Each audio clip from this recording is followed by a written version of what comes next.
आज जो है करंडा थाने का जो है 2010 का मामला है, जिसमें कि माननीय अपर सत्र न्यायाधीश एमपी एमएलए कोर्ट में बहस के लिए तारीख नियत थी। इसमें पूर्व में भी बहस हो चुकी थी, लेकिन पुनः जो है एडीसी महोदय ने एक 311 का प्रार्थना पत्र दे दिया था, तो उसके बाद अतिरिक्त बहस में आज तारीख नियत थी। तो माननीय अपर सत्र न्यायाधीश एमपी एमएलए कोर्ट के द्वारा जो है जरिए वीसी जो है मुख्तार अंसारी भी प्रस्तुत हुए थे और अभियोजन पक्ष की तरफ से बहस पूर्ण की गई है। उसके बाद जो है बचाव पक्ष की तरफ से मुख्तार अंसारी के तरफ से हम लोगों ने भी बहस पूर्ण कर लिया और पुनः जो है उसमें 26 अक्टूबर को फैसले की तारीख जो है माननीय न्यायाधीश महोदय ने नियत किया है। 26 तारीख को फैसला। इसमें न्याय की क्या उम्मीद है वकील साहब? इसमें देखिए, गैंग चार्ट में जो मुकदमा कायम हुआ है और जो एविडेंस आए हैं, एविडेंस के आधार पर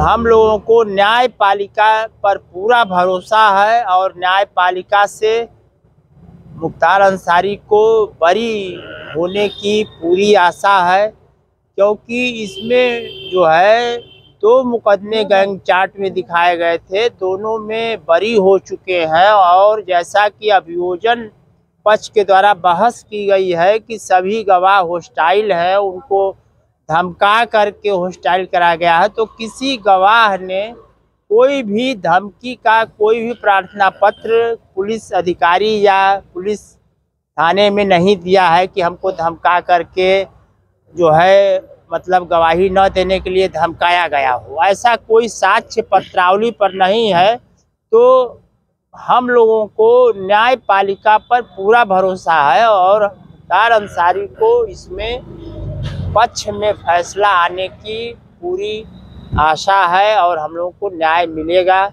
ये हम लोगों को उम्मीद है। मुख्तार अंसारी ने जरिए वीसी जज साहब से भी अपनी कुछ बात डायरेक्ट की। जज साहब से उन्होंने बात यह कहा, अपनी गुजारिश किया कि कोई भी गवाह जो सरकारी अधिवक्ता महोदय कह रहे हैं कि धमका करके होस्टाइल करा गया, तो उन्होंने न्यायाधीश महोदय से मुख्तार अंसारी ने ये निवेदन किया कि कोई भी गवाह हमारे खिलाफ कोई भी धमकाने का प्रार्थना पत्र किसी पुलिस अधिकारी को नहीं दिया है और पुलिस के जो विवेचक हैं या जो वादी हैं मुकदमे के, गैंगस्टर में पुलिस के दरोगा, वो भी बयान में नहीं कहे हैं कि मतलब गवाह जो है धमकी के मतलब वजह से अपने बयान से मुकर गए हैं। ऐसा कोई साक्ष्य पत्रावली पर नहीं है, न तो उनके विरुद्ध कोई प्रार्थना पत्र। मतलब एक तरह से माना जाए कि मुख्तार अंसारी ने ये कहा कि हमने किसी गवाह को धमकाया नहीं। उन्होंने ये कहा कि हमने किसी गवाह को नहीं धमकाया, क्योंकि 25 अक्टूबर 2005 से लेकर के मुख्तार अंसारी अब तक लगातार जेल में निरुद्ध है और ये घटना 2010 में गैंगस्टर लगा है जो इसके मूल केस में भी बरी हो चुके हैं।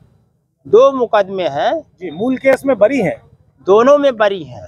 जो दोनों मूल केस है, जो 2009 का एक मीर हसन का है जिसमें 307 का मुकदमा था, उसमें अज्ञात में मुकदमा कायम हुआ था और मुख्तार अंसारी जेल में थे और 120 भी बाद में बढ़ाया गया, उसमें उनका नाम लाया गया प्रकाश में। इसी तरह कपिल देव सिंह वाले में भी अज्ञात में मुकदमा कायम था, बाद में विवेचना में जो है 120 बी में मुख्तार अंसारी को जेल में रहते हुए उनका नाम लाया गया। न्याय की उम्मीद है, हम लोगों को पूरी आशा है, न्यायपालिका पर पूरा भरोसा हम लोग रखते हैं और हमारे भारतवर्ष में एक न्यायपालिका जो है सबसे सर्वोच्च है और न्यायपालिका पर हम लोग पूरा भरोसा करते हैं और न्यायपालिका से न्याय की पूरी आशा हम लोग रखते हैं। धन्यवाद।